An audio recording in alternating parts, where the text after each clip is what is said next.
জানো বন্ধুরা, তোমাদের সাথে এই ব্যাপারটা না শেয়ার করার কোনো ইচ্ছেই আমার ছিল না। হঠাৎ আবার এটা মনে হলো যে যেহেতু আমি তোমাদের সাথে প্রত্যেক দিনের কাজকর্ম শেয়ার করি, সেহেতু কিন্তু এই ব্যাপারটা শেয়ার করাই যেতে পারে। তাই জন্য আর আগ পিছ না ভেবে তো সবটাই কিন্তু তোমাদের সাথে শেয়ার করে নিয়েছি। তো যাই হোক, সবটাই বলবো, সবটাই দেখবে। তার আগে নিজের পরিচয়টা দিয়ে নিই। আমি রূপা, ত্রিপুরার আমবাসার ছোট্ট একটা গ্রাম থেকে অতি সাধারণ ঘরের অতি সাধারণ একজন গ্রাম্য গৃহবধূ। এত কিছু বললাম, তোমাদের কিন্তু গুড মর্নিং উইশ করাই হয়নি। এই যে সকলকে গুড মর্নিং, কেমন আছো তোমরা? আশা করছি সবাই ভালো আছো। আজকে আমার সাথে যা ঘটলো এমনটা কিন্তু আর কোনোদিনও হয়নি। তো যাই হোক, প্রথমবার অনেকটাই অভিজ্ঞতা হলো, তারপর কিন্তু অনেকটা শিক্ষাও হলো, আর এখান থেকে অনেক কিছু শিখেও নিয়েছি। আর সেটা কিন্তু তোমাদের সাথে অবশ্যই শেয়ার করব। আর দেখো, সকালবেলা কিন্তু আজকের কাজকর্মটা একটু দেরি করেই শুরু করেছি, কারণ কি ওই যে সকালে একটা টিউশন থাকে, সেটা সেরে কিন্তু সমস্ত কাজবাজ করতে হয়।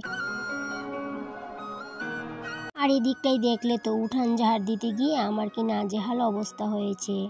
একদিকে উঠোনে যেমন ধুলো, অন্যদিকে আমের ফুল তার সাথে পাতা দিয়ে পুরো উঠোন ভরে ছিল। আর সেই উঠান ঝাড় দিতে অনেকটাই সময় লেগেছে। ধুলোর জন্য এভাবেই প্রত্যেক দিন সারা উঠোনে জল দিয়ে নিই, তারপর উঠানটা ঝাড় দিই। আর এই বসন্তকালটা যতদিন না পর্যন্ত শেষ হচ্ছে, ততদিন পর্যন্ত কিন্তু এটাই আমার প্রতিদিনের রুটিন, ওই যে সকাল আর বিকাল। তো সারাদিন এত অক্লান্ত পরিশ্রম করে ওই যে শেষের দিকে কিন্তু আজকে আর আমার ভাত খাওয়া হয়ে ওঠেনি। তোমরা অবশ্যই থাম্বনেল দেখে বুঝে গেছো যে আমি কি বলতে চেয়েছি। তো যাই হোক, উঠান ঝাড় দেওয়ার পর চলে আসলাম পিছনটাই। তো পিছনটায় এসে কিছু কাপড় ছিল, সেগুলোকে প্রথমে ভিজিয়ে নিয়েছি। তারপরে এই যে এই সাইডটাতেও কিন্তু অনেকটা পাতা পড়েছিল, তো সেগুলোও কিন্তু ভালো করে ঝাড়ু দিয়ে নিচ্ছি। তো তোমাদের সাথে এই যে 3-4 দিন হলো কোনো রকম ভিডিও কিন্তু শেয়ার করতে পারিনি। তো মনটা বেশি ভালো ছিল না এদিকটায়। 3-4 দিন কিন্তু বাবা অসুস্থ ছিল, হসপিটালে এডমিট ছিল, সেই জন্য তোমাদের সাথে আর কোনো রকম ভিডিও শেয়ার করা হয়ে ওঠেনি। ওই যে মনটাও বেশি ভালো ছিল না, সেই জন্য। তো কাপড়গুলো ভিজিয়ে ভাবলাম যে কাপড়গুলো একটু সময় ভিজুক, তো এই ফাঁকে আমি চুলাটাকে একটু লেপে নিই। কারণ কি ওই যে গত কয়েকদিন আগে চুলাটার মধ্যে কিছু একটা বানিয়েছিলাম, কি বানিয়েছিলাম হয়তো আমার মনে নেই, কিন্তু ওই যে চুলাটা কিন্তু আর লেপা হয়নি। তো ভাবলাম চুলাটাকে একটু লেপে নিই, কারণ ওই যে কিছু একটা রান্না করি আর বা যাই করি, তারপর কিন্তু ওই যে কালি চুলাতে কিন্তু আর রান্না করতে ইচ্ছেই করে না। তাড়াহুড়ো করেই কিন্তু কাজগুলো করছিলাম, কারণ কি রান্নাও করা হয়নি, আর এদিকটায় কিন্তু কিছু বাসনও রয়েছে, সেগুলো কিন্তু মাজা হয়নি। এই যে এদিকটায় ভাতের হাঁড়িটাও আছে, সেটাকে মেজে কিন্তু ভাতও বসাতে হবে। সেই জন্য কিন্তু সমস্ত কাজবাজ শেষ করে তারপরে কিন্তু রান্নাটা করব। আজকে না ভাবছি বাবাইকে বলবো যে ঠাকুরের পুজোটা দিয়ে দিতে।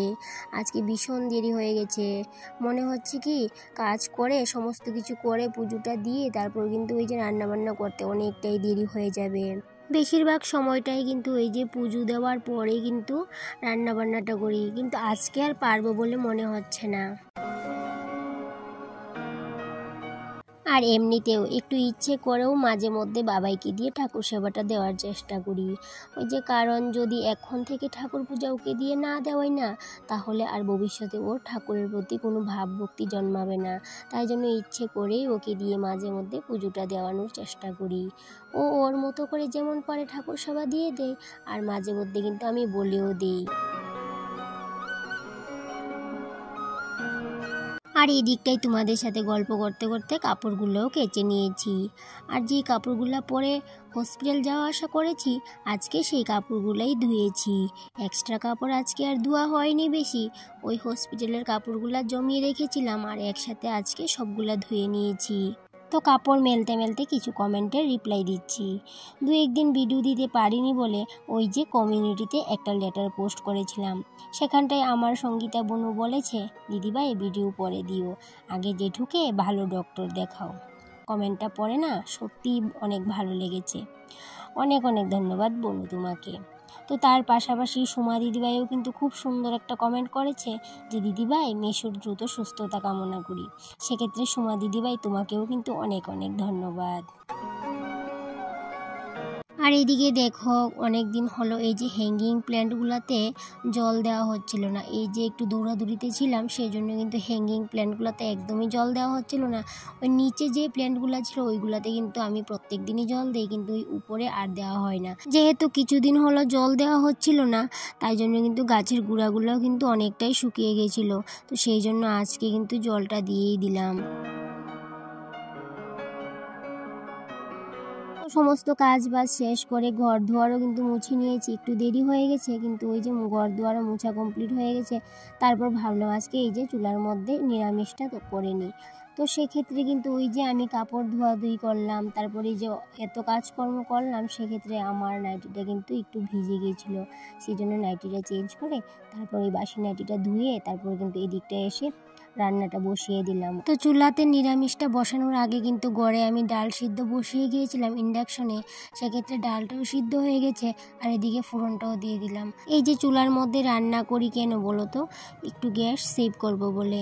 একটু যদি রান্না করি মাঝে মধ্যে তাহলে কিন্তু গ্যাসটা অনেকটাই সেভ হবে, সেই জন্য মাঝে মধ্যে চুলাতে রান্না করি। আর চুলাটা কিন্তু শখ করে বানিয়েছি, সেই জন্য চুলাতে রান্না করতে অনেকটাই ভালো লাগে। আর এইদিকে এখনও কিন্তু আমার রান্না কমপ্লিট হয়নি, বাকি রান্নাটা আমি গ্যাসেই করে নেব। বাঁধাকপি শাক হবে, তার সাথে রাতে গুদক করা হয়েছিল সেটাও কিন্তু অনেকটা ছিল। তো সেই জন্য কিন্তু এই যে আজকে অনেকটাই আইটেম হয়ে গিয়েছিল। আজকে রান্না করে একটা ভয়ঙ্কর কেলেঙ্কারি হয়েছিল। প্রথমে ভেবেছিলাম এই ঘটনাটা তোমাদের সাথে শেয়ার করব না, পরে আবার ভাবলাম শেয়ার করে নিই, সেই জন্য কিন্তু শেয়ার করলাম। এদিকে দেখো আমার সমস্তই রান্নাবান্না হয়ে গেছে। এই এখানটায় আছে গুদক, তো এই গুদকটা কালকে রাতে করা হয়েছিল। আর বাদ বাকি রান্নাগুলা তো তোমরা দেখলেই কি রান্না করেছিলাম। এখানটাতে নিরামিষ সবজি, আর একটাতে আছে ডাল, আর একটাতে বাঁধাকপির শাক। তো রান্নাবান্না কমপ্লিট করে স্নান করে এবার চলে আসলাম। ভাবলাম একটু ভাত খেয়ে নিই, কারণ সকালে ভাত খাওয়া হয়নি আমার, অনেকটাই খিদে লেগেছিল, সেই জন্য ভাত বাড়ছিলাম। আর কি হয়েছে বলো তো, এই যে ডালটা না আমি ঢেকেছিলাম, ওই ডালটা একটু ফাঁকা অবস্থায় ছিল, আর সেই ক্ষেত্রে ডালের মধ্যে একটা তেলাচোড়া ঢুকে গেছিলো। তো তেলাচোড়া যখন ঢুকে গেছিলো সেটা তো আর আমি দেখতে পাইনি, আর ডালের মধ্যে যখন পড়েছিল সেটা কিন্তু আর ওই যে বের হতে পারিনি। আর যখন ডালের ঢাকনাটা তুললাম দেখো ডালের কি অবস্থা। তো কি বলবো, মনে মনে এমন রাগ হচ্ছিল, তো সেটা তোমরা দেখতে পাবে কিনা তাই জন্য এই যে সাইডে উঠিয়ে দিলাম একটা কাঠি দিয়ে। এবার কিন্তু ক্লিয়ার দেখতে পাবে যে এটা তেলাচোড়াই ছিল। তো অনেকে হয়তো ভাবতে পারো যেটা তেলাপোকা ছিল না, তো সেই জন্য কিন্তু এই যে আমি সাইডে একটা কাঠি দিয়ে উঠিয়ে তোমাদের সামনে ক্যামেরাটা নিয়ে দেখিয়ে দিলাম। তো সত্যি কথা বলতে এই ডালের মধ্যে তেলাপোকা দেখে আমার না খিদে সবটাই মরে গেছে। তো আমি কিন্তু আজকে আমার খাওয়া দাওয়া একদমই বদ্ধ হয়ে গেছিলো, আমি কিন্তু খাওয়া দাওয়া করি না, ডালটাও কিন্তু এই যে ফেলে দিতে হয়েছে। তো ছেলে কিন্তু ডাল খেতে অনেকটাই ভালোবাসে, তো ডালটা তো ফেলে দিতে হয়েছে। এবার কি করব বলো তো, আমি তো ভাত খাইনি কিন্তু ছেলে তো খাবে, তো ছেলের কিন্তু আবার নিরামিষ, তারপরে বাঁধাকপি ওইসব কিন্তু ভালোবাসে না। তো সেই জন্য ছেলের জন্য আবার টমেটো দিয়ে টক করলাম, তো সেটাও কিন্তু ভালোবাসে, সেই জন্য আবার নতুন করে এই টমেটো দিয়ে টক করতে হয়েছে ছেলের জন্য। তো প্রথমে ভেবেছিলাম যে এই ব্যাপারটা না তোমাদের সাথে আর শেয়ার করব না, কি একটা বিশ্রী ব্যাপার বলো তো, কি একটা নোংরা লাগে ব্যাপারটা। তো সেই জন্য ভাবলাম কিন্তু প্রথমে ব্যাপারটা শেয়ার করব না, কিন্তু পরে ভাবলাম কি জানি মনে হলো, ভাবলাম না শেয়ার করে দিই। তো দুপুরে তো আর খাওয়া দাওয়া হয়নি, এই যে একেবারে রাতের বেলায় কিন্তু খেলাম, কারণ দুপুরে আমার খাওয়ার কিন্তু ইচ্ছেই ছিল না, বমি বমি ভাব হচ্ছিল, সেই জন্য খাওয়া হয়নি। আর আজকের ব্লগটা না এই পর্যন্তই থাকলো, সবাই ভালো থেকো, টাটা।